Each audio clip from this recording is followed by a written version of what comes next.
Good evening. How's everyone doing? Can you hear me? Yes, I can hear you.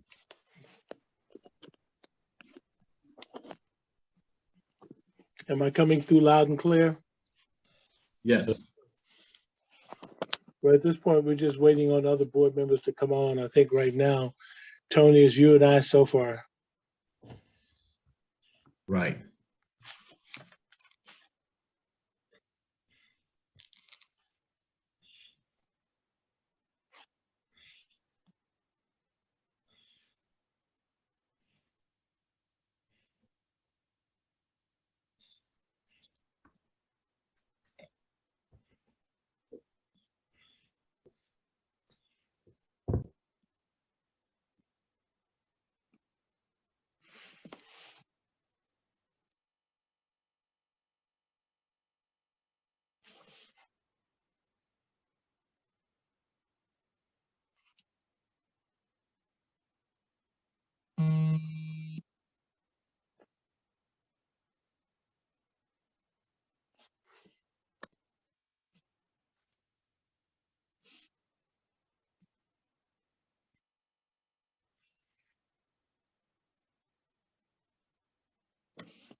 Good evening. How's everyone doing?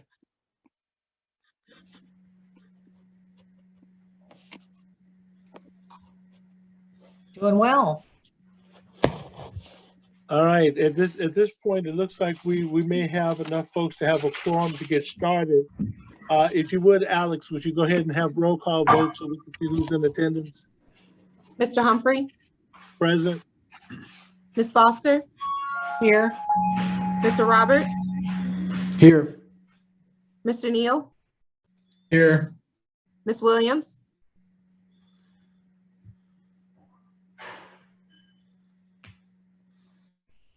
Ms. Williams, and Mr. Jones, Oh, here. Mr. Jones, Ms. Patton. He's not on yet. If you could, see if you can send him the link. For some reason, he was having difficulty with finding the meeting link. I saw a text from him just a second ago. Okay, I will. But we do have a quorum. All right, at this point, we do have a quorum. If we could stand for the Pledge of Allegiance. I pledge allegiance to the flag of the United States of America and to the republic for which it stands, one nation under God, indivisible, with liberty and justice for all. All right, well, thank you everyone for attending tonight's meeting. The first item on the agenda under board operations, there's a few housekeeping things that I need to share. One is that we do have 3 dates that are set for the potential board members that are going to be running in April. And what you can do is, if you want to make a note of these dates, the first date is Thursday, January the 20th. That's going to be a school board candidate training that's done by MSBA. Board members are not required to be at that particular meeting. I just want to make you aware of it. The next scheduled date will be February the 15th. At 5:30, that's a meeting that's referred to as the state of Normandy. Is an informational meeting for the candidates about the overall state of the district. Now, this particular meeting on February 15th, I am asking all board members to be present for that meeting.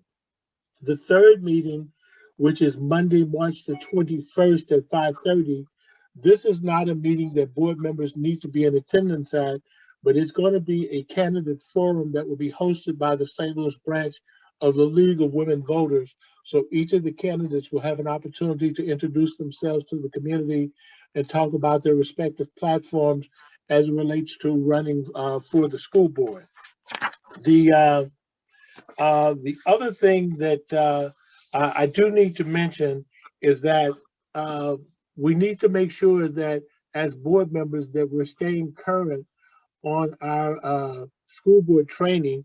I know that I've had individual conversations with Ron, I've had one with Mike, and had text communication with Valerie, where we need to make sure that that 18 hours of training that we do forge forward on that and keep that done, because periodically I do have to report to the state board relative to the status of the training for board members, and we want to be able to show that in a very affirmative light.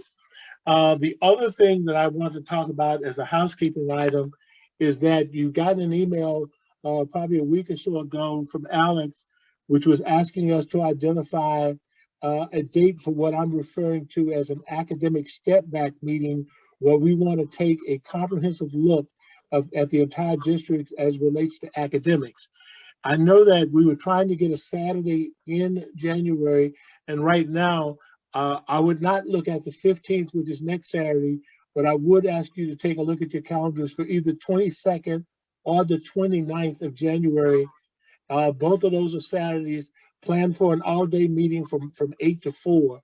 So if you could, at your earliest opportunity, please let Alex know which of those dates will work best for you, and then we'll move accordingly. At this point, we now at 3.01, which is public recognition. At this point, do we have any public recognition or folks that we need to acknowledge? If so, if we can come forward. Yes, we do, Mr. President. Good evening, everyone. Good evening to the members of the board, to our members of the public who are here with us tonight. I'm going to share my screen in just a second. We have a few people that we are recognizing tonight as soon as I get my screen together here.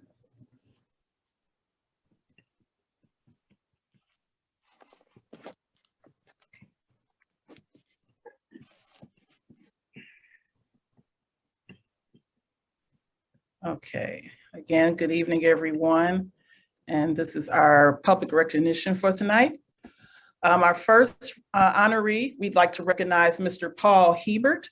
Mr. Hebert is a math and engineering teacher at the high school who has secured several substantial donations for the high school's robotics team. Some of the donations secured by Mr. Hebert include $5,000 from NASA's Robotics Alliance Project, $7,259 from the I Am Angel Foundation, and a $1,000 donation from Hartman Walsh Painting Company, among others. Thank you, Mr. Hebert, for your commitment to our students. And that Mr. Hebert is on the call tonight, so would you like to congratulate him and thank him for everything he's doing for that effort. Thank you, Mr. Hebert. Thank you, Mr. Hebert. Our next recognition is for Ms. Passion Bragg and Dr. Nitra Taylor, who have been selected for the Opportunity Trust Instructional Leadership Fellowship. This is a partnership with the New Teacher Project, and the fellowship will provide content and skill building opportunities for application of critical instructional concepts. The fellows who will receive $7,500 each as a stipend will engage in independent work with established deliverables to demonstrate learning. Ms. Bragg is the math lead assigned to Jefferson School, and Dr. Taylor is the building principal at Barack Obama School. I believe both of them are also on the call, and we'd like to congratulate them on this worthy accomplishment. Congratulations to both of you. And for the next presentation, I'm going to turn it over to somebody who is probably a little familiar to most of us. We have Cynthia Probst. She's the president of the Arts and Education Council, and she is being joined by Friends of Normandy board member and retired principal with TRI Architects, Mr. Curtis Castle. Good evening. Thank you, Sharifa. And Cynthia Probst, the president, was to be with me. She sends her salutations as she is homesick this evening. But Board President Humphrey, Superintendent Robinson, board members and guests, greetings from the warm tropics of Chicago this evening. I'm Curtis Castle, board chair for the Arts and Education Council of St. Louis. Many of you know me from my nearly 30 years service to Normandy schools and the Friends of Normandy School District Foundation. Over the past few years, the Arts and Education Council has provided over $250,000 to local schools in support of arts education projects. At Normandy, Arts and Education Council has funded musicals, purchased keyboards for elementary piano lab, sponsored the debate tournament, and other programs.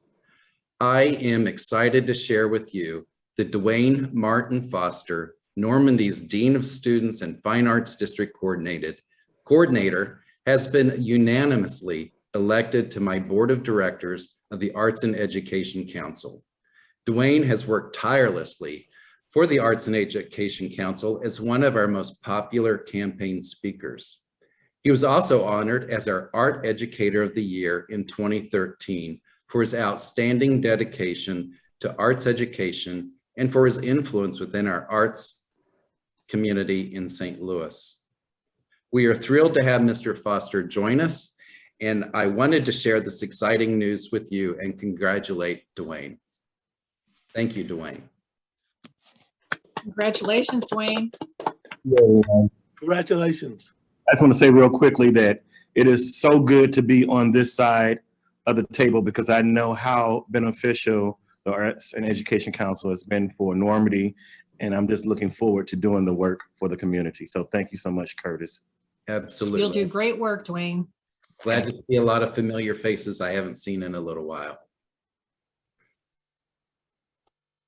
Thank you, Curtis. Thank you, Cynthia, and thank you, Dwayne. And that concludes my report. And thank you very much, Sharifa. And once again, congratulations to Paul Hebert, to Dwayne Foster, Passion Bragg, and Dr. Nitra Taylor for the accomplishments and support of things going on in the district. We thank you very much. At this point, we're at 4.01, which is the adoption of the agenda. Can I get a motion to adopt the agenda? So moved. It's been moved. Can I get a second? Second. It's been properly moved and second that the agenda would be adopted. Is there any discussion on the motion? All those in favor? Aye. Aye. Are there any contrary votes? Have there been any board members to join the meeting since we started? Any additional board members? Okay. At this point, we're at 5.01, which is the superintendent's update.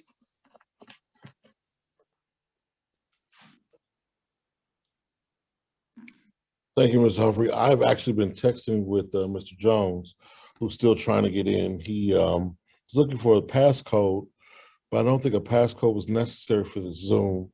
So somebody could reach out to him, help him connect. I will. Much appreciated. All right, well, thank you so much for your attention this evening. We want to walk you through three important issues tonight. One is a reflection on MSIP, specifically looking at the high school under the MSIP 5 accreditation standards.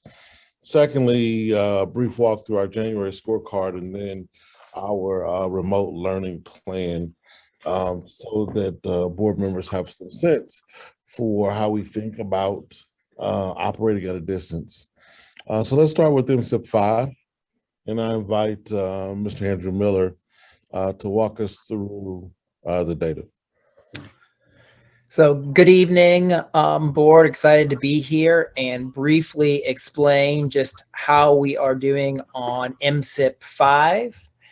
And so as you can see, this is a snapshot of the high school's data for 2021 school year, for the last school year. And this actually, yeah, and you can go ahead, Dan, and we'll talk about the other things, but you can show them the graphs. I think it's a little bit easier to see on this presentation. So you can go to the next slide. So this shows how we've been performing over the last 3 years. The MAP scores were just released to us in December. And clearly there was no MAP score for 2020 because of the global pandemic. And you can see the trends and how we did bouncing back during virtual learning and all of it. So there was a slight decrease from 2019, but not as precipitous as other districts experienced. So you can go to the next slide, Dan. Thank you.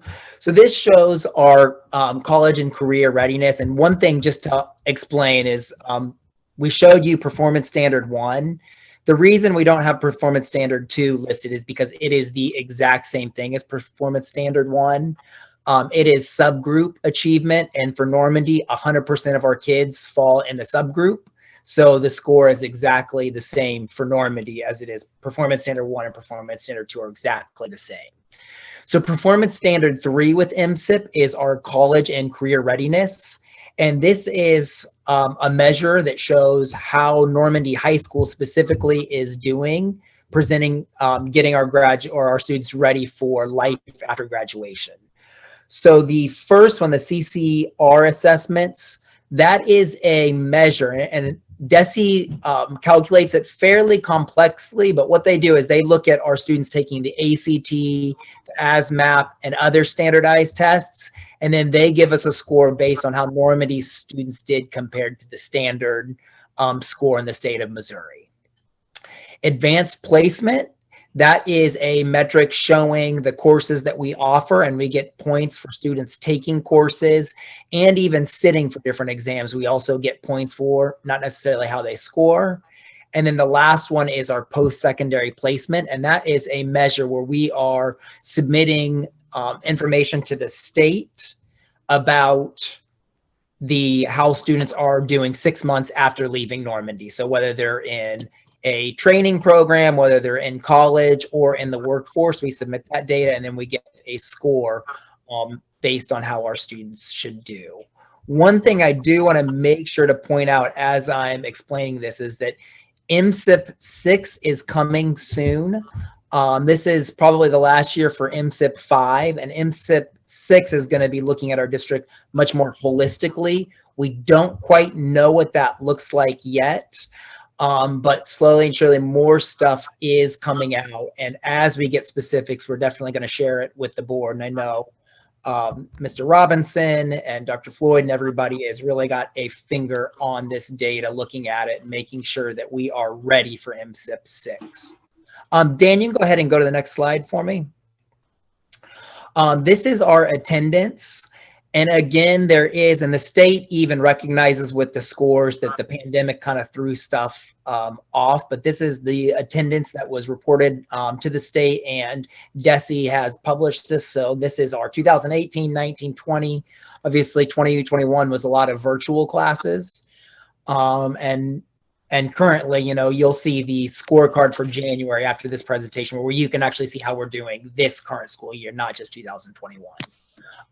So you can go ahead and go to the next slide, Dan. These are our graduation rates. And they look at a 4-year, how many of our kids graduate in 4 years, 5 years, 6 years, 7 years. And again, we're holding steady. Obviously, we always want this number to be higher, but slowly but surely we are trying to raise standards because we don't want to graduate kids, but also we want to make sure that, you know, our kids are leaving graduated ready for the real world. I think you can go ahead and go to the next slide. Okay, and here is, and I'll just quickly do the data scorecard and then myself or Mr. Robinson can answer any questions you might have. And you can go ahead and click into this. Or I know it was also in a different presentation was the scorecard. Dan, you want to click the link?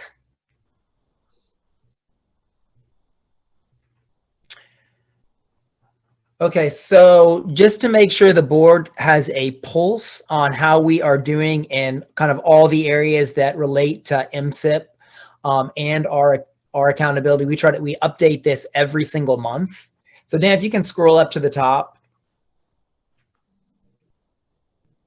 So the first part is Dr. Pusateri make sure he gives me the fund balances. And again, I'm just the one kind of organizing it, making sure, because everybody really is looking at this data and trying to work to improve it. But here is all the financial information. And if you have questions, I know Dr. Pusateri at the end would be happy to explain or answer any of these questions about finance. And then if you scroll down, this is our student achievement is the next area. And we have put those scores up for you. And the reason there's a star there is because even the state, as they've released all of these scores, even the state is putting an asterisk on their public website saying pandemic has affected these scores. So we don't quite know what that's going to look like, but we know that the state understands the tough situation a lot of districts were in. So, but those are our scores from 2021. There was no social studies government test. It still is being piloted, and probably scores will hopefully start coming out in the next couple of years. That's why there's no information there. Same thing with the college and career readiness. You can see, again, that's from last year. As we start getting further into year, and right now we are currently taking our second benchmark assessment district-wide, we can start to forecast the MAP scores.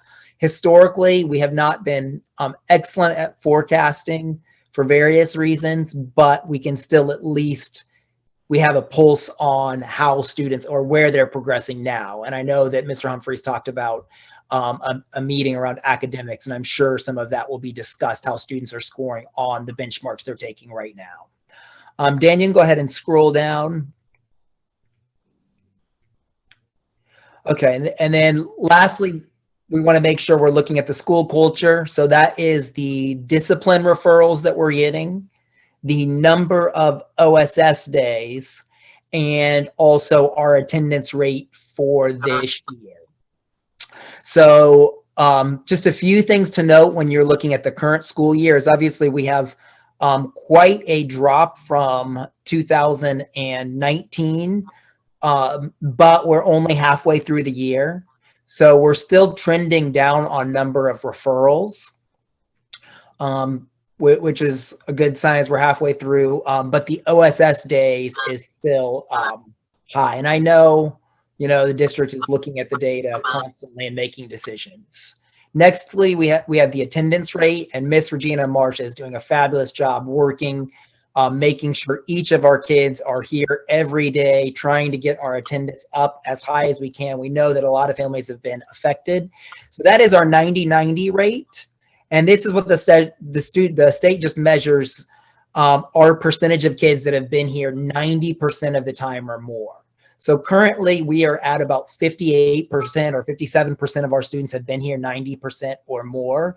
And we actually look at this per school, and we even have the students that are close. And again, I know that Miss Marsh has got a lot of things working on making sure that we're improving this, even with the pandemic, trying to make sure that we're getting students here every day. And then lastly is the enrollment. So that is a brief overview. I know our district leadership team is constantly looking at the data and making decisions, and we go more specifically into each school as well. But that is our current overall for our January scorecard and our MSIP 5 data. Does anybody have questions for Mr. Robinson or myself? Thank you, Andrew. Andrew, I just have a question. You mentioned that many of the scores had dropped for other districts as well. Ours have not dropped as much. Can you put some data around that, some numbers? You know, I'm happy to do that and send it back to you. Well, just in general. Yes. You don't have, not a report, but. Yeah, so I've looked through like some of our closest competitors like Riverview and Jennings and Hazelwood. And so I don't want to say anything completely out of turn, but we actually did not seem to go down as much as others.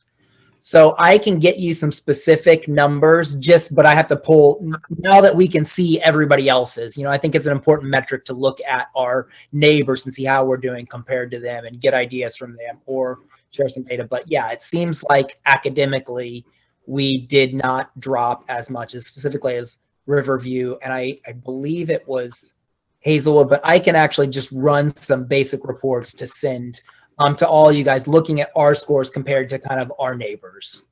Yeah, and maybe not even just our neighbors, because I think it's schools in general had a drop. It's not Right. just It's not just our neighbors. It's not Right. just currently underperforming schools. It's all schools. And so I think it might be good for the board to understand what the pandemic has done. And so to put these scores in perspective, I mean, not that it's good news by any stretch, but and not being alone is probably not good news either, because that means all children have suffered during the pandemic and have lost ground during the pandemic. But I do think it'd be good to have some sort of a comparison, because just looking at this cold, all of the, not just this report, but the data you shared earlier, you go, okay, what's wrong with us? What happened? Well, it's not just us.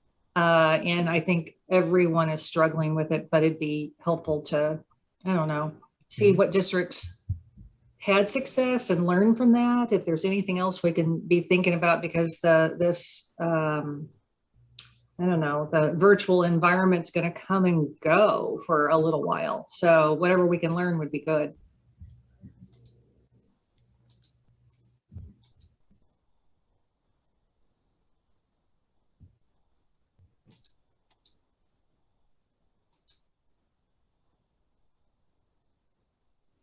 Yeah, I think that's an important coloring of student performance and the both academic and psychosocial space of the kids, like the fatigue that the kids are under.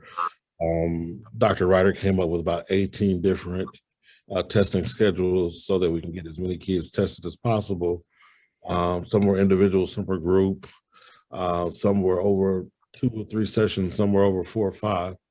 And so I don't know that it's a win that our kids didn't lose as much ground. I think it says a lot about how hard our teachers were working to keep our kids on pace under really dire circumstances. But we'll dig into that and be able to bring some of it back so you can see Normandy versus some other districts for the academic deep dive.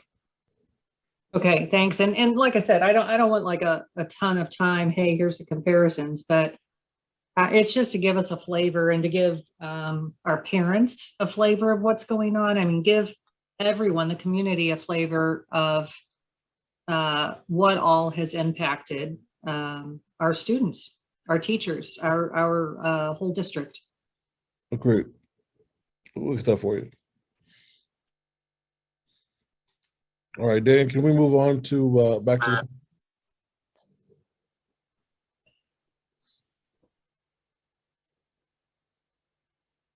don't know if we lost it.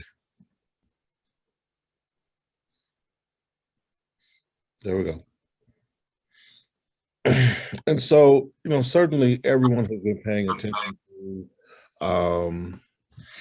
the national situation around the rise of the Omicron variant.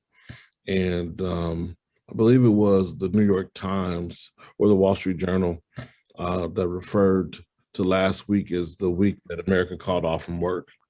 This is something that certainly we've seen. Maybe you've seen the Post-Dispatch article where on any one day, on a particular day, 240 teachers were missing. from Parkway School District. And so Dr. Rogers tonight is going to talk about our remote learning plan and how we've been trying to adjust.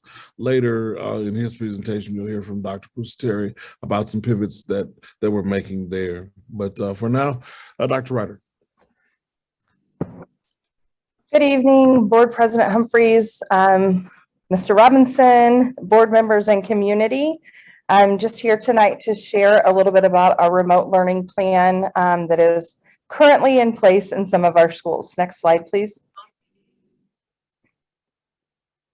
So last year, you may remember, we were on remote, really an unlimited amount of number of days, according to the 2 plans we were able to submit to the state.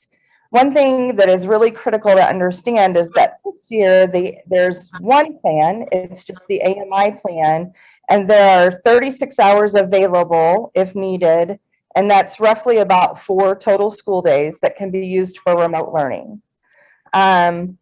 This is a presentation that was just done with our teachers on Friday to support them with some of the virtual learning that's needed to take place this week, and we don't know how long it might need to take place in some of their schools. It's completely dependent upon the health of our staff and students and safety and what we need to do day to day.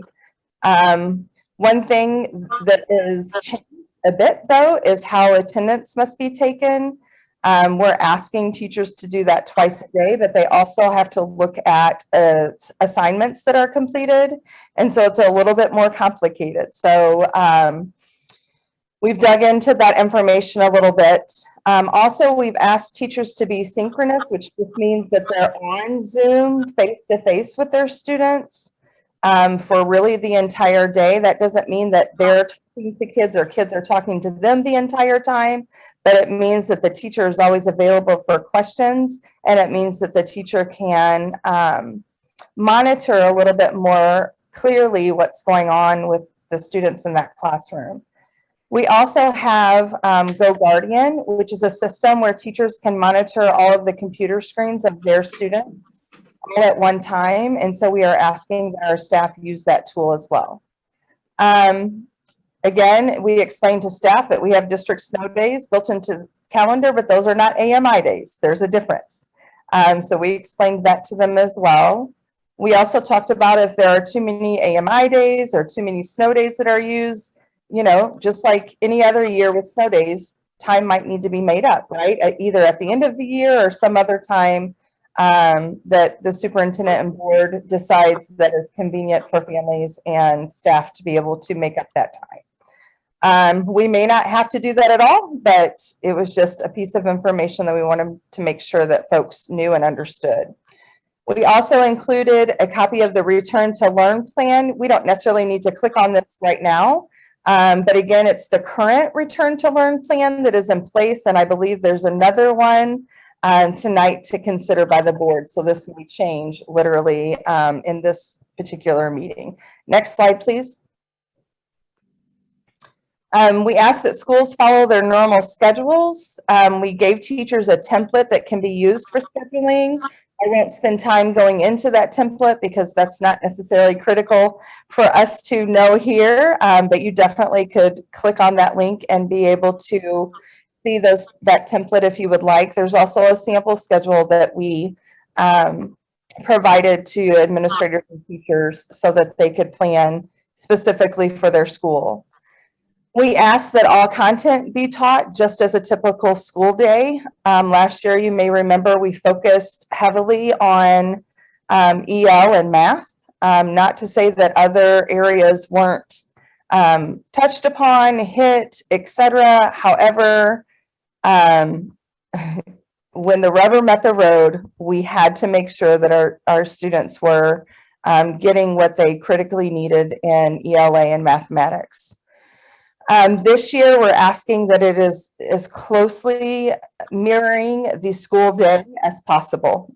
So that would mean all content should be taught on a daily basis.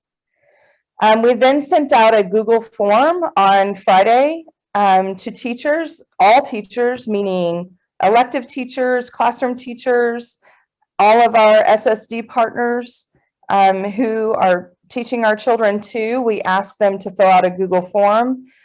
We don't need to go to that form right now, but in that form, it asked for Zoom links. It asked for needs of connecting to the internet for students. It asked for technology issues such as repairs that might need to be done to some of the students' Chromebooks and all of that, so that we could continuously monitor and keep track of and solve, right, the issues that our children might be having as we go along. And then finally, I will ask Nick if you could click on the NSC digital resources.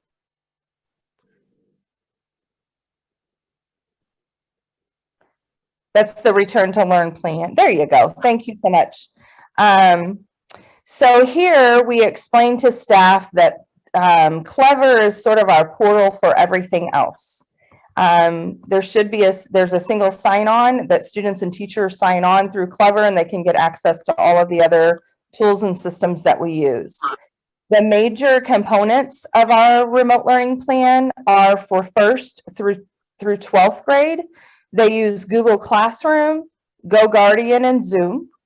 And then for pre-K and kindergarten, just because it's more younger children friendly, they use Seesaw, GoGuardian, and Zoom. So we tried to simplify the number of programming really that is being used by teachers in the remote environment.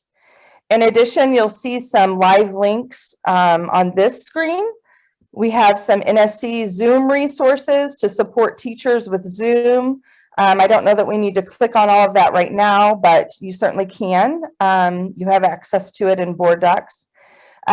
We have some posters that are Zoom guidelines for older students and for younger students.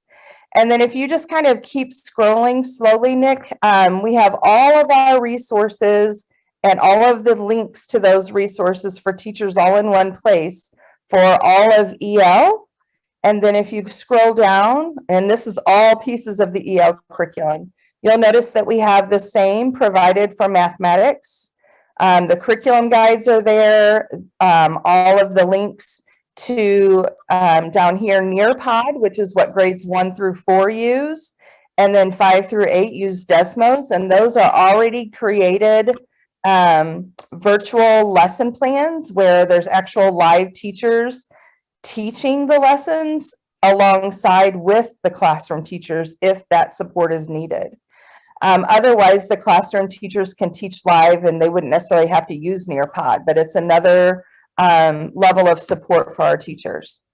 Grades K through 8 also have iReady, which, as you know, is not only our diagnostic tool that we keep track of the progress our students are making internally, but it is also used as an independent learning path where it takes information from the individual student's diagnostic report and places a student on a path that they can independently complete lessons in order to gain skills. And it's actually very helpful for some of our kids, especially that have had some gaps in their learning, just because this year might be their very first year in school for some of our youngest kiddos.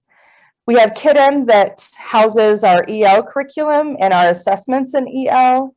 And then we also have Savvis Easy Bridge, which was Pearson, and that's for some of our science and social studies. For the high school, they're using Edmentum courseware and ExactPath to a large degree, along with the live teaching from teachers of the actual Normandy curriculum. And then additional resources that are available, you can see are listed at the end. We can go back to the PowerPoint if you don't mind. Next, if you click on the Remote Learning Hub link for teachers.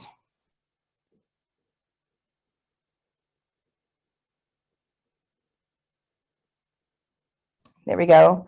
This basically is just the hub that's on our website that teachers can go to find all of the information that I'm going to provide to you as we go through the presentation. If you want to click on Remote Learning Plan, Nick. Thank you. And just kind of scroll up, you'll see that learning management systems are there, district-wide schedules, and there's drop downs for all of these items. So again, our management systems, as I mentioned before, GoGuardian, Zoom, Seesaw, and Google Classroom. We've also listed district-wide schedules and expectations, how the communication should be handled with teachers and then also with parents. What the instructional approach is, which is synchronous and asynchronous, or live, kind of in person via Zoom. Synchronous, asynchronous would be more independent. The expectations as far as attendance is concerned, and how grades and weekly progress reporting should go. And really, that's not really much different, if any different, than how it would be in the regular classroom. Everything's reported through SIS and should be communicated to parents. And then we won't click through all these other links necessarily, but you'll notice at the top, Nick, if you can point, there you go. There's a tab for technology help that our technology folks have access to. Actually, they have access to all of this, but that information is something that they look at frequently and have also developed for teachers to be able to troubleshoot on their own. And then under Google support, there's a ton of webinars and videos and just all kinds of resources to help teachers if they're struggling with Google Classroom. And then there's the EdTech resources you'll see at the top. We can go ahead and go back to the PowerPoint.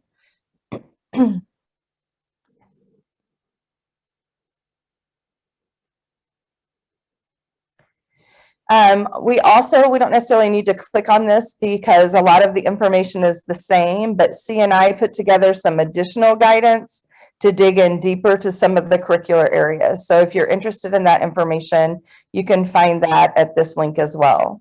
One of the things that is really important to us right now is the fact that there are many teachers that were here last year and went through all of the remote learning training, but then we also have new teachers to the district. We also have short-term subs and long-term subs and all kinds of different folks that are working really hard to fill in the gap for our kids. And we need to differentiate that support for those groups. And so we've asked principals as they, sort of figure out what folks need to let us know, and we can work in small groups or one-on-one, et cetera. We've also added it to our substitute training. There's actually substitute training going on right now as we speak, and campus support that happens every Tuesday and Thursday. So we're continuing with that as well as we move through the semester. Next slide, please. So again, I've already spoke about the management system, so I won't go into any more detail. We spoke about those when we showed the other guidance for the tools that teachers use. So next slide.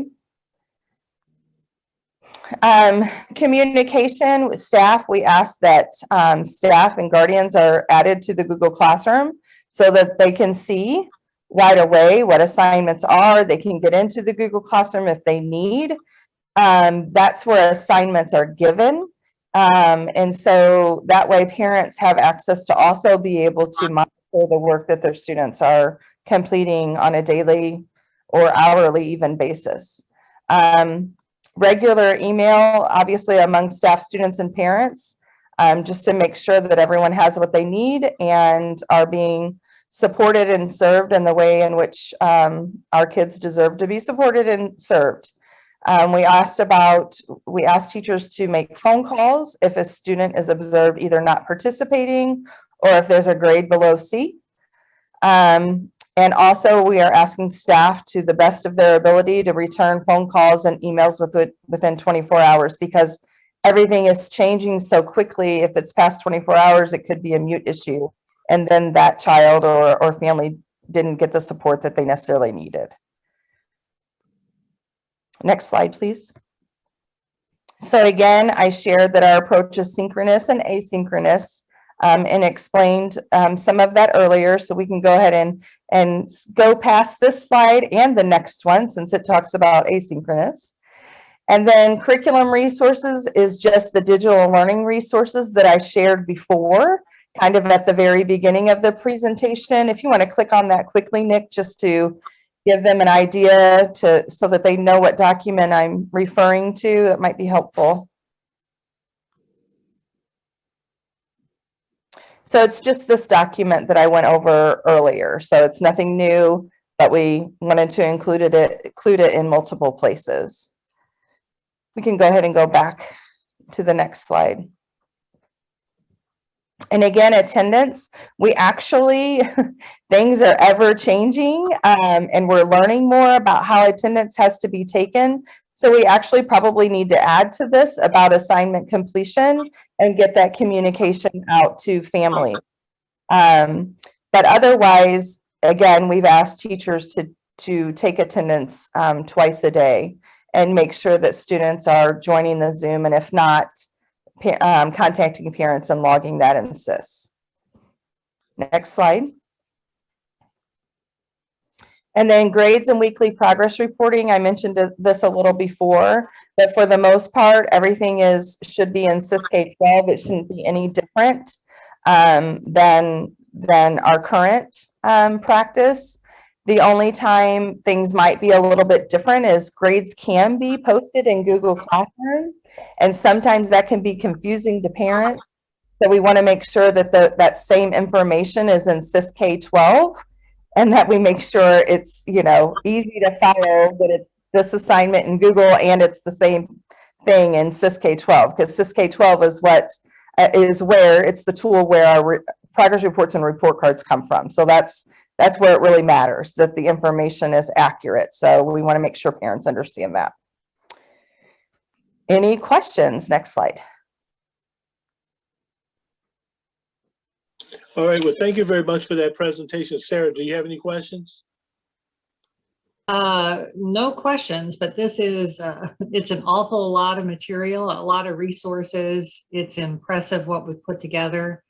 And I think the good part is, like you said, there are teachers who've gone through this last year too. So they got indoctrinated. And so hopefully it's a lot more, I guess, usable. People are comfortable with it and actually, you know, taking advantage of everything, but very impressive. Ron, you got any questions? No questions. Tony, any questions? No questions. I just commend you and your team, Dr. Ryder, for the work that you're doing to make all of this happen. I know it's not easy. Sheila, any questions? No questions. Mike, any questions? No questions. Just it's a daunting task, and thanks for the effort. Well, once again, I appreciate the presentation because it gives us a broad look at the systems that are in place to support academics in the district. The only comment I have is, as we were looking at the data, I know we were looking at the high school, in particular at the CCR data, and I think when we go forward to the academic step back, it would be good to have more information around the strategies of improving those numbers, because when I looked at the trends of those numbers, they seem to be trending in the wrong direction. And so it would be helpful to understand what those strategies look like to help us turn the corner to improve in those areas. If there's no other questions, we now move on to items for consent, and we have several items. We have checklistings, we have personnel actions, we have revision to the 2021-22 calendar, we have the interest-based bargaining agreement, which is the teacher contract. We have TRI architect's agreement for design work for campus support center remodel, the temporary license agreement for LCRA for geotechnical and surveying of the Lulu properties, and that's part of Wellston for the bus lot.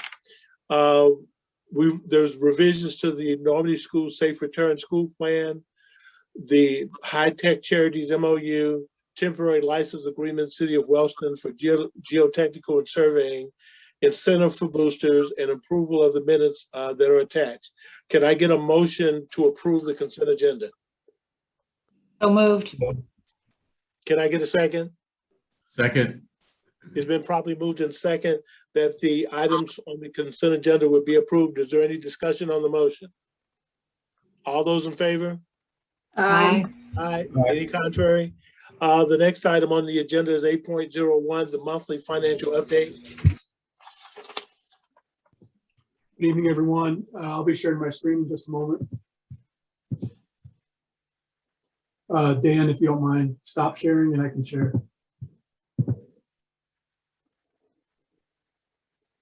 Tonight, when I do share my screen, I will be talking about giving you kind of a mid-year budget picture as we look at this year and start to look ahead to next year's budget. We'll be talking about ESSER 3 funding, which was approved by DESE. We will be talking about options for redistricting should the board approve the conversion to a Lucas Crossing to a middle school. We'll talk about options if the board does move forward with that. And I'll come back and add more to the discussion that Dr. Ryder started about AMI and how we're running out of remote learning days based under our current compliance and how we're kind of at a dead end. Our cabinet's been working daily to evaluate multiple options. We do have one option we are leaning towards being favorable to, and I'll talk about that as well. Dan, it still says I can't. Okay, here we go. Thank you.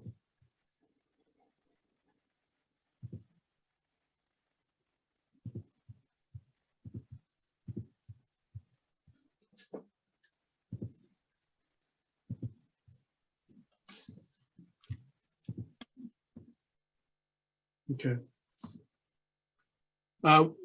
Being January, it's time to start thinking about the budget process for next year. What are our big goals and themes? And so wanted to give us a little bit of some graphs of the roller coaster ride we've been on and many schools have been on nationally the last 5 years, and looking at next year with regard to finances.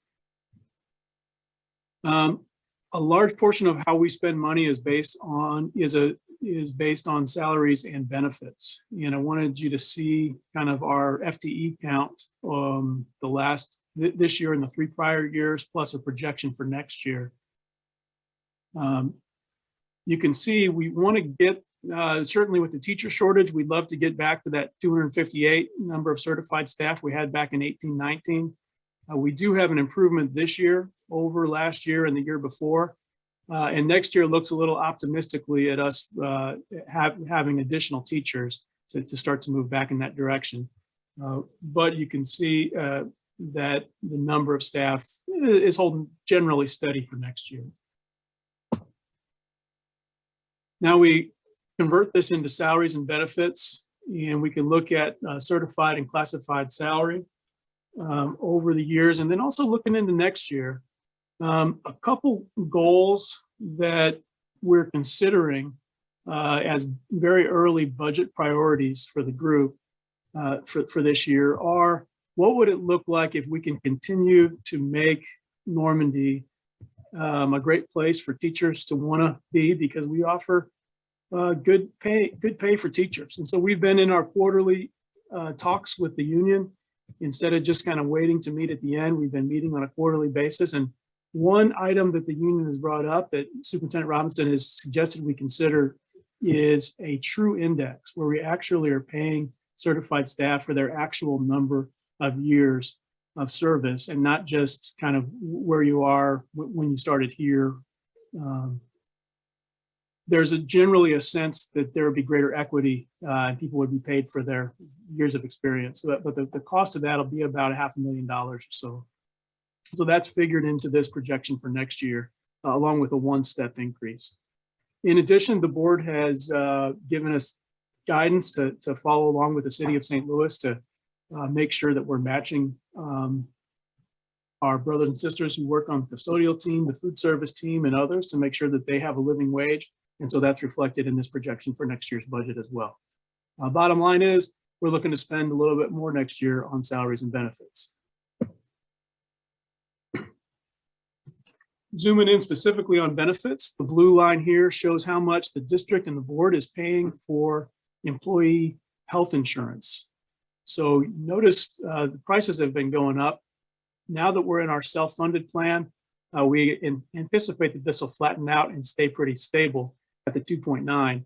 This year, the board did something that many districts don't do, which is both improve the plan for all staff and take more of the financial load away from staff. So that's one of the reasons why we see that $200,000 jump in the blue going into this year. We noticed that workers' compensation has been down these last 2 years. That is generally due to the pandemic. There's fewer folks getting hurt at work when the students are at home, but we anticipate that possibly going back up again next year. And you can see that our benefit costs are also trending upwards.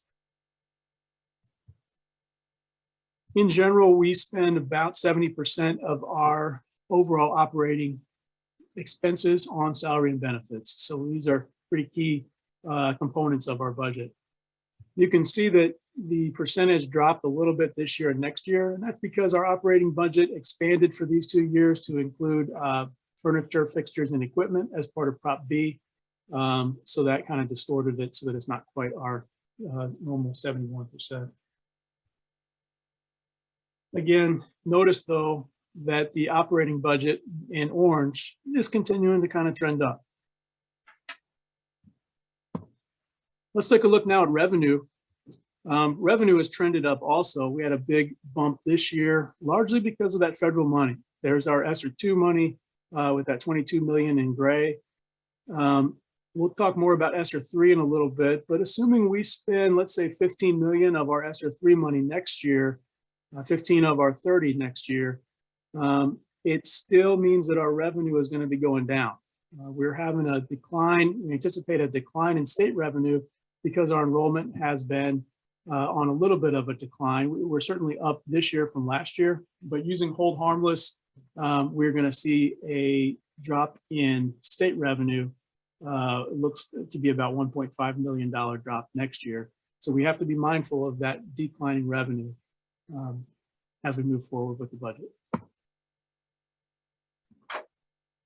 Finally, next year, very initial estimate of next year's end of year estimated fund balances. If we proceed with those couple big major expenditure initiatives, sees us dropping a few percentage points down. And again, that's when we still have a good amount of federal funding coming in. Just wanted to give you a snapshot of this. I'll repeat this theme on the budget until the June meeting when we ask the board to approve it, but we wanted to kind of give you a heads up in advance. Speaking of revenue, DESE, we submitted our ESSER 3 application and plan on time in August. I presented to the board in September with the plan. In January, DESE has approved our revised plan with just some minimal changes. We had minimal changes with regard to more clearly explaining how we're engaging families, more clearly explaining how we're creating a positive culture at school to encourage attendance. And we had some direction to specifically reach out to our families who are of Native American or Alaskan Native descent to make sure that we tapped into their input on our ESSER 3 plan. And we did that and administered the surveys to those families in addition to our whole group. So once we met those questions from DESE, DESE has approved our revised plan. And the plan is available on our webpage. If anybody would like to review it, it's under the business and finance and operations section. The total is just over 30 million, and we do need to spend it by the end of September of 24. So that's some good news to help us as we think about the next 2 years with the budget. Remember, 20% of this ESSER 3 money must be based on addressing learning loss. Our initial plan has closer to 50% of the budget addressing learning loss, so we're in pretty good shape there. Some of the highlights for how we address learning loss will be job-embedded professional development, curriculum and instructional materials, before school programming, extended day, after school programming, and other areas. We also have about 13 million in capital, largely for HVAC improvements with ESSER 3. At a previous meeting, Dr. Floyd and Mr. Miller led the board on a discussion about what it might look like if we were to return to a middle school model with Lucas Crossing converting to a 6th through 8th grade middle school. If the board does proceed with this change, it does mean that the current Lucas Crossing 1st through 5th graders would need to attend a different school. So we need to redistrict. We are scheduling community input sessions with community members to discuss the 3 redistricting options that I'll walk you through. And tentatively, the board has a decision in one of the upcoming board meetings to evaluate this choice and vote on whether to proceed. We worked with our partner Transpar to develop these models. Our main goals, we had 3 main priorities when redistricting. Goal priority, not in no particular order. One priority is how do we have the least amount of change and disruption to families? Another priority is how do we have an equitable class occupancy percentage among the buildings? So we don't want one building to become crowded and full while another building is half empty. How do we keep them equally full? And then also, how do we most consistently keep neighborhood schools in place?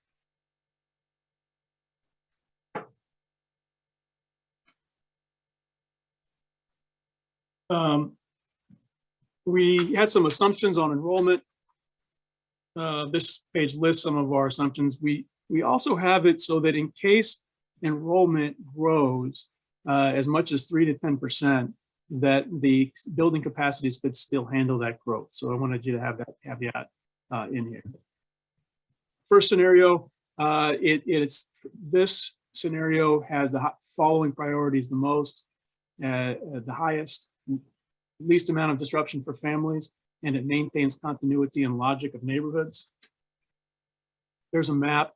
You can see that the middle area, everything that's colored in with a color, basically in the middle to the southeast portion, that's all current Lucas Crossing. And the new colors, the red, the green, the blue, and the yellow, that shows where the territories would be divided. So the blue in the southeast is currently Lucas Crossing in the Wellston neighborhood, and under this scenario would be going to Obama, et cetera. And board members, you have this in your packet, and we'll be sharing this with the community as well. So this is more of a high level run through. One of the main things that this scenario will bring about is the need to basically expand the number of students at Belnor, but we're confident that we can do that. Belnor used to be a grades 1 through 8 building, and of all the buildings, there's more unused space there than anywhere else. So we feel like this is a viable option. Scenario 2 is pretty similar. It also has the least amount of disruption for families, but it also has the greatest equity among the schools for the percent of capacity utilized. So that it's again divides the Lucas Crossing students among the schools slightly differently. You can see that this Wellston area now would be going to Washington. But the percentage of capacity utilized is much closer. So in this case, the most full school would be Barack Obama at 70% full. Whereas let's look back at scenario 1, Barack Obama would be 75% full, and Belnor and Jefferson would only be 58 and 59. So scenario 2 has more of a equitable occupancy percentage. And I think we just want to look down at the neighborhoods and the maps and ask fellows and community members and principals and families what for their input as well. Now, so neither of these scenarios have any students at Washington, Belnor, Jefferson, or Obama changing schools, only Lucas Crossing changing. Now, scenario 3, though, has some students at other schools changing as well. And the goal of this one is really to have the most equitable class occupancy percentage among the buildings and also maintain continuity and logic of neighborhoods, but there's the most change for families here. For this one, a percentage of Washington students would move to Belnor. And basically you'd be, if you're south of the Rock Road, you'd be at Washington. And if you're north of the Rock Road, or for much of the district, you'd be at, if you're just north of the Rock Road, you'd be at Belnor. So recognizing that where your children go to school is important. We know that it's important to bring this to the community. We certainly are bringing it to the community with a caveat that it hasn't been fully decided and that it's pending the board's evaluation of the conversion back to the middle school model. But we did want to engage with them. I had one more section and I might just keep going and then pause for questions. And the final section has to do with what Dr. Ryder and Marcus had already mentioned, having to do with our school calendar and our AMI days. Listening into the state board meeting today, I heard Ms. Mallory mention that her team at DESE is looking at this as a severe crisis, where districts are not able to have staff in schools because staff are out sick or their families are out sick, and they would like to go to remote learning, but the DESE has just allowed only 36 hours. And so districts are trying to figure out what to do. We know we're not the only one here, but we certainly feel like we're evaluating multiple options, and it's not totally clear which is the best one. We have some urgency as well. We have some urgency because as we look at this screen, we can see now that Lucas Crossing is out of their AMI days. Lucas Crossing has for their 4th, 6th, and 7th grade. They could have another day for their other grades, but they will have used all their 36 hours. And so they'll have an AMI day tomorrow, which is counts as a school day, as a remote learning day. But after tomorrow, if their teachers, if there aren't enough staff to keep the building open, we can't have a remote day that'll count under DESE, where we get paid and where the attendance counts. So we have a number of options we can look at. We can look at basically saying, we're going to press pause. We don't have staff right now. We have our state mandate of 1,044 hours. And if need be, we'll schedule school after Memorial Day or whatever time the board decides to make up these days. We could really do everything we can to get the students into the building. And we're looking at ways we can do that. Today, we looked at a specific online learning platform that has high engagement and would be used in circumstances when the teacher is out. The rigor level may not be the same, or we know it's not the same as the curriculum that we're using, the high rigor curriculum that we're using.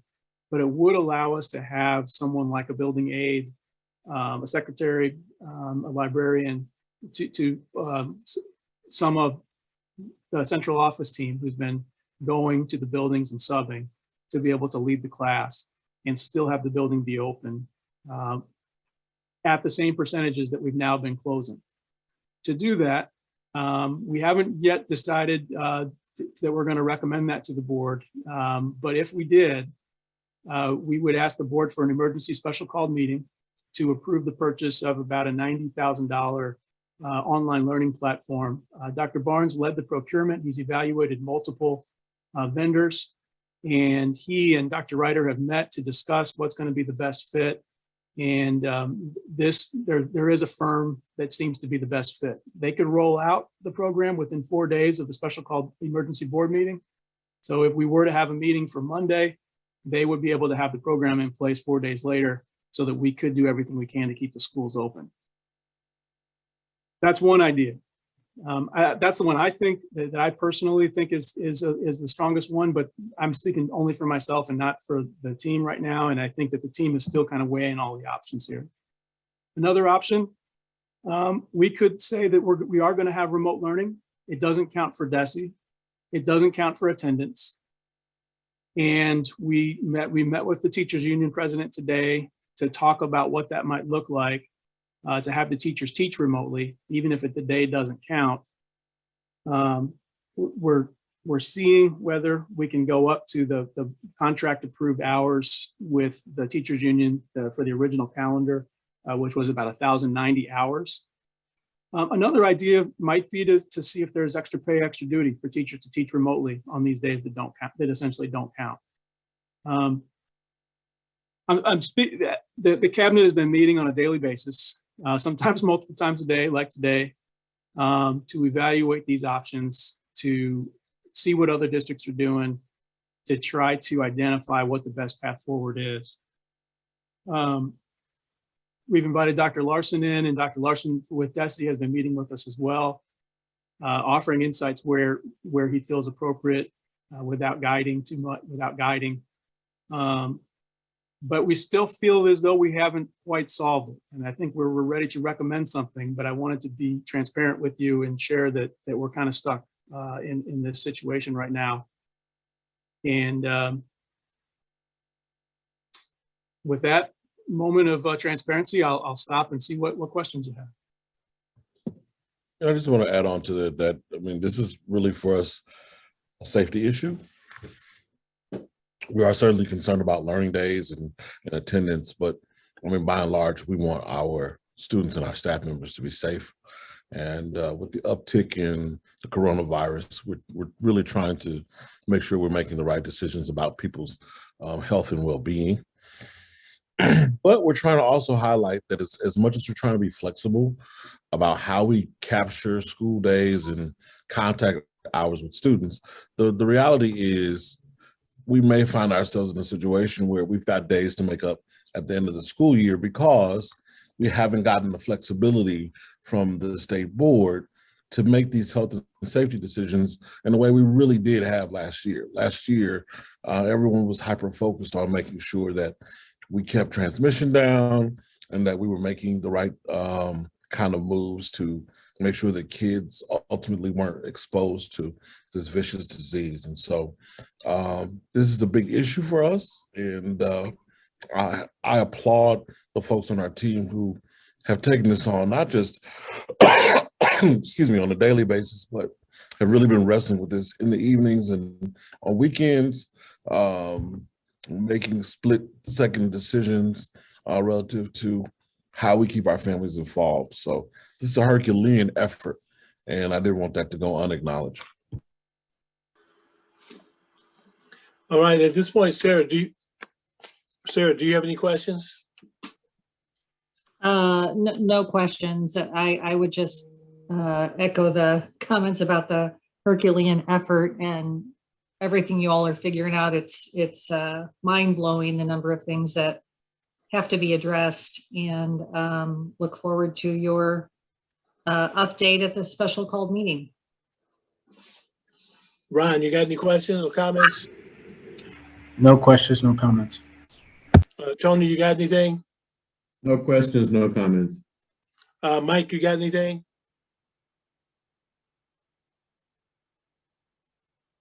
Mike, are you there? You're on mute, sir. Okay, I'm sorry. Thank you. Yes, I have a couple of questions and definitely a comment.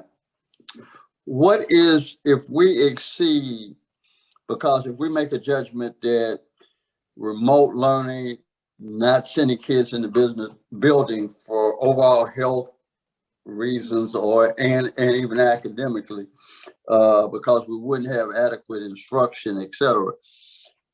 What's the financial consequences of that? I mean, what's our punishment if we don't toe the line?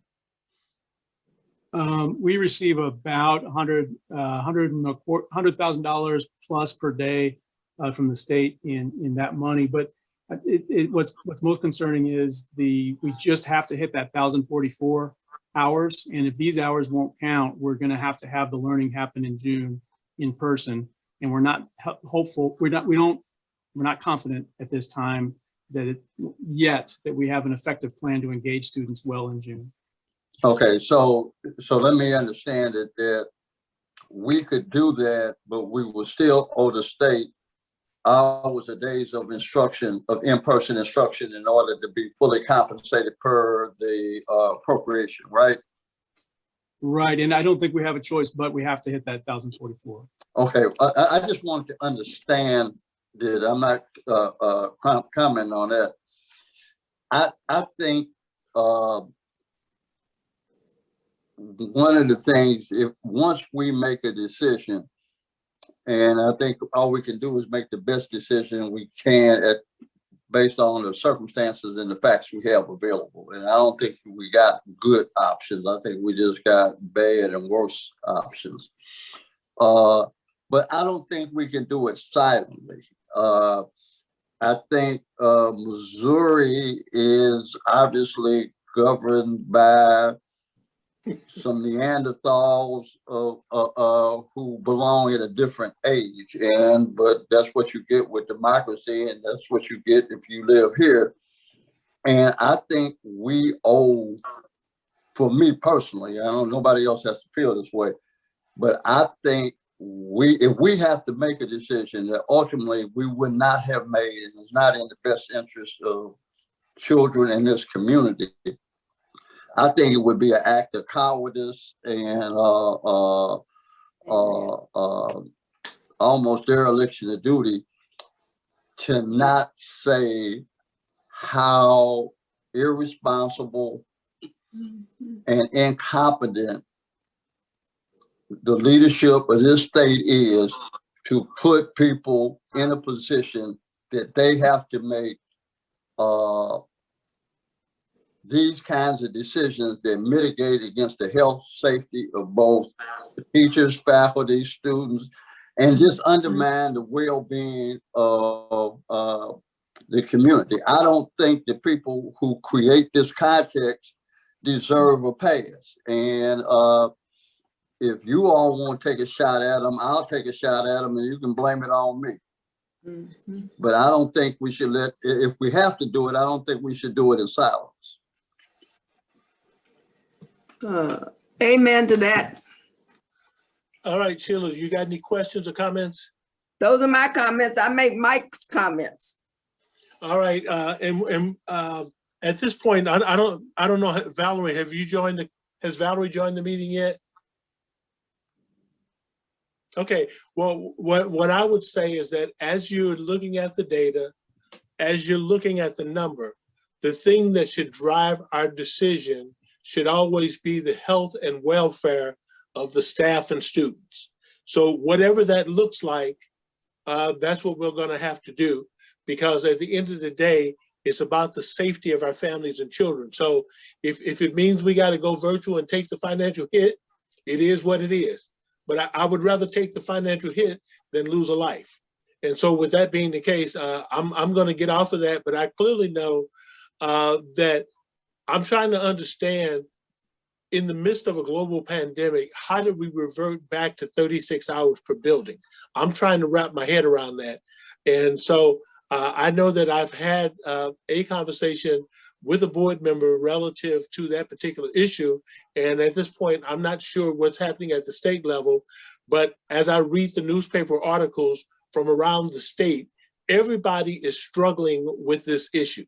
So whatever needs to happen has to happen across the state, not just in Normandy. Valerie, you got anything for us? Thank you very much for joining us. Good evening, no comment. All right, well, at this particular point, I do appreciate the inordinate amount of time that the staff has put into this particular work to give us a clear understanding of where we are. Keep us abreast on what decision needs to be made with the underpinning of safety first. So whatever we need to do to keep children safe, to keep staff safe, that's the decision I'm leaning towards. So, and if it means a financial hit in order to keep people safe, we'll figure that out. So Phil, if you could, as you're crunching numbers, crunch worst case scenario. If we had to go virtual from now to the end of the school year, figure out what that financial impact looks like, so when we get together, we all have a good understanding of what that is. Because right now, I don't know where we're gonna go, but I know we got to get into a better spot than we are now. So I'm gonna stop talking now. So we Mr. can Humphrey, keep moving. Yes. Mr. Humphrey, if I could respond real quick, I do want to say we've been working closely with Dr. Jason Newland of WashU and BJC on this, and he reviewed our safe return to school plan. And one thing that Jason says that we keep remembering is that schools are the safest place for children. I did want to bring the fact back that we're closing because of teacher illness or teachers who have children who are out, or our caregivers who are out, or who just happen to be sick on their own. So I didn't want to raise the impression that our schools aren't a safe place. I'm not saying that we're not being mindful of our children's safety, but the main cause of this is that there's teacher absences, and I would speculate it could be possible that if the children were on site, that actually might be a good thing. That I wanted to raise that as a possibility if there are absent teachers. Right. I guess the point that I was trying to make, not to say that schools are not safe, but I need to make sure that the district has maximum options when it comes to looking at how we're going to navigate during the pandemic. So I understand everything that's being done to mitigate and to keep folks safe, but we need to make sure we have maximum options to consider as we go down that path. So I would say start looking at worst case implications. If we had to go totally virtual like we were last year, what's the financial impact to us? Because right now I know we're sitting at about a projected 17% fund balance going into next year. And I just need to know, as long as we stay, 3% is financially stressed. I don't think we're going to hit that, but we at least need to know what worst case scenario looks like. So if we have to flip the switch, then we at least know what's happening from a financial standpoint. Well, William? Yes. William, if I might, I think we all want to keep children safe and families safe and the staff safe, but we're forced in this position, and this is not safety calls. And we shouldn't let the people playing this kind of hand get away with it. I mean, if I'm not going to support the lie that that we're here because it's the safest place to be. That's not why we're here. So if we have to do it, we do. I agree with you. We do what we have to do. We do what we think is the best thing to do, given the circumstances and our best judgment. But I don't think we should punk out on giving the people who put us in this situation a pass. That's all I'm saying. Let's call it what it is, and we do what we got to do. And that's a leadership failure on our part if we're not willing to speak up on behalf of the people that we represent doing this job. The fact that somebody doesn't like it and don't care for it, what I would like to say to them, you shouldn't say in a public meeting, and I'm not going to say it because I was raised better, but I would argue that that's what we ought to say. And everybody in public life who disagrees with the position we're being put in ought to say something about it. And I don't disagree with you. And I think, as a board, we need to have some other conversation around what that looks like, because at this point, we just need to understand why was the decision made putting not only Normandy in a precarious position, but every other school district in the state. So with that, I'm not going to stay on this subject long. Let's move to 8.02, which is the construction update.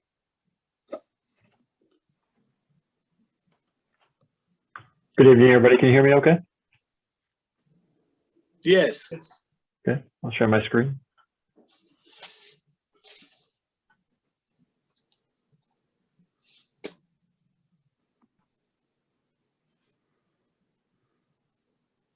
Can everyone see that okay? Yes. Okay. Good evening. I'm Marcus Mumi with KI. We're the construction managers for the Prop B projects. I'll give you a quick update on where we stand here in January.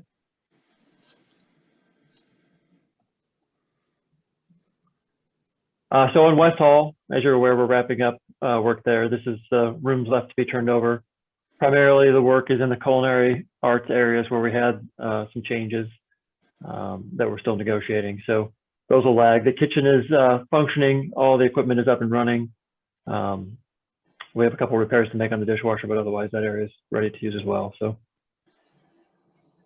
here is what the second floor corridor looks like with the wainscoting finished. The classrooms are in use now. The students are up there as of time after Christmas break. This is one of the new classrooms that just finished up their computer lab and the final stairs. So I don't know if you all remember the stairs in West Hall, but they're terrazzo, but they did show a lot of wear. It's remarkable. Terrazzo is like a stone material, and it still to this day is very wavy from all the student traffic from the years and years of kids walking up and down these stairs. So this is the restored version. It's in good shape now, but it still also has some of that historic character, which is nice. So like I said, we passed the ANSEL test, which is the exhaust and fire suppression system over the cooking equipment in the new kitchen. So that's ready to go. We completed the stairs. We are still waiting for the redesign on the north wall that connects the West Hall to Central Hall.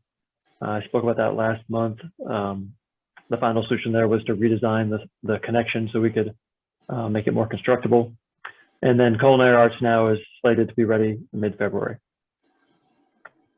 I'll go through these fairly quickly. The report cards for each contractor. Midwest is done.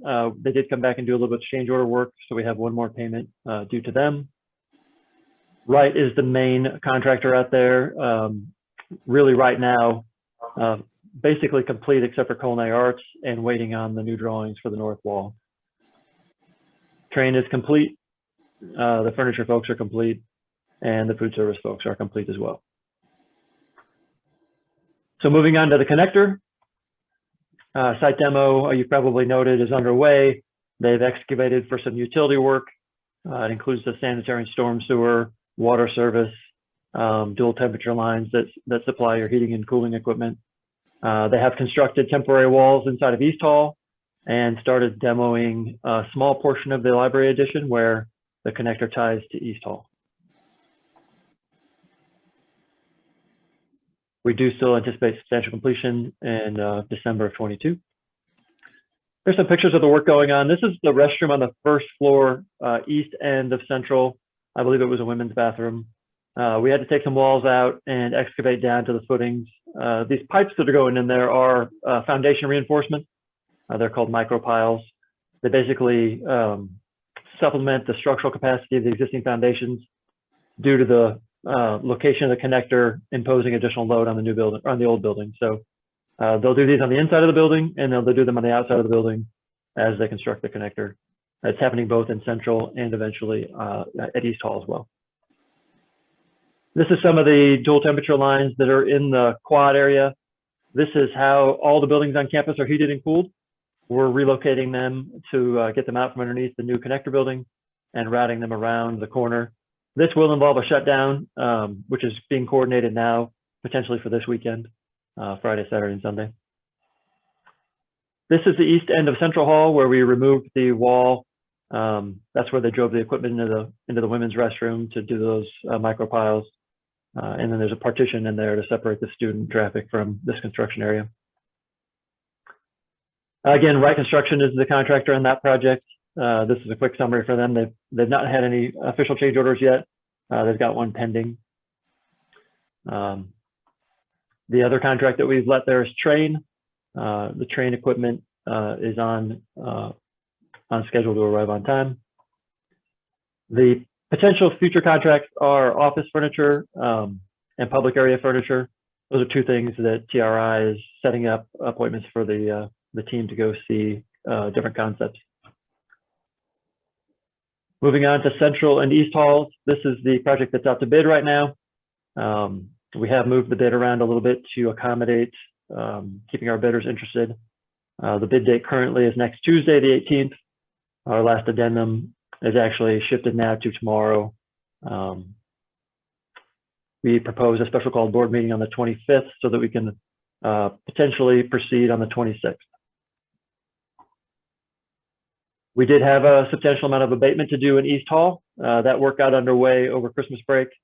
after Normandy staff emptied the building, which again, I applaud your folks for accomplishing that work. That was a monumental task to not only relocate the teachers, but then move a lot of furniture and supplies.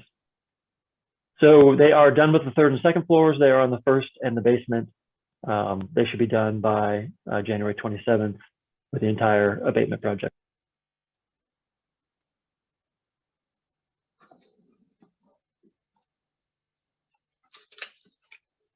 Okay, is that the end of your presentation? I believe Marcus got disconnected. So I can take questions and I believe that was towards the end of his presentation. Okay, at this point, Sarah, do you have any questions? No questions. Ron, you got any questions? No questions. Tony, any questions? No questions. Mike, any questions? No questions. Sheila, any questions? Sheila stepped away for a minute. Okay, Valerie, any questions? No questions. All right, well, at this point, we thank you very much for the construction update. It looks like things are moving along as anticipated. I know that the one question I had, Marcus, we had talked about at one point the possibility of relocating students to different places to accelerate construction. Is there any update around that conversation? Not yet. I mean, we're certainly still having conversations around potentially renting space off campus for some portion of the students, perhaps the 9th and 10th graders, as well as portable classrooms on the campus. What we do know is if what we want is for both East and Central to deliver by the fall, so we can minimize disruption as kids are coming back to school, we're going to have to find a way to get some kids out of the way as the construction is being done. So I think we have until, I would say, the 1st of March to figure that out. Okay. At this point, 9.01, which is the budget amendment. So if we can move ahead with that, Phil. Yes, just very briefly, there were minimal changes to this budget as compared to the one in November. It's on the schedule to basically give a revised amended budget every 2 months. The highlights are we have slightly increased projected end of year fund balance at 20.88, up from 20.7. We've seen a revenue increase by about 125,000 from where we last were, and an expense decrease by about 65,000. So we're last 2 months have been pretty solid, and that's all. It's just a very similar to the last amended budget. All right, so at this point now we're at 10.01, which is board comments. Sarah, do you have any comments? Ron, any comments? Don't we have to, was that an item for approval? It is, if you. Oh, I'm sorry, I did miss that. If we could, I'm sorry, I was reading a little bit fast for my own benefit. If we could, the budget amendments as he had discussed, or an item for action, can I get a motion to approve those budget amendments? So moved. Okay, who had the motion? I heard two voices. Who moved? Okay, Valerie had the motion. It was me and Mike. I can second. He can have the move. All right, well, okay, if Mike has the motion, Sarah has the second. Is there any discussion on the motion? All those in favor? Aye. Aye. Anybody contrary? All right, at this point, we're at board comments. Do we have any comments from any board members? Any comments? All right, with there not being any comments, I would ask for a motion to adjourn into executive session. By roll call vote, I would like to have a vote to move into executive session. Alex, are you still there? Yes, I'm here. If you take it through the roll call vote to take us into executive session. Mr. Humphrey? Present. Ms. Foster? Yes. Ms. Williams? Yes. Mr. Neal? Yes. Mr. Roberts? Yes. Mr. Jones? Yes. And Ms. Patton? Yes. Okay, so we, based on that roll call vote, we're now getting ready to go into executive session. I would ask that everyone would exit this particular meeting, and there is a separate link to allow us to go into executive session. So I'll see you in executive session just a couple of minutes as soon as you navigate the link to get into the meeting. All right.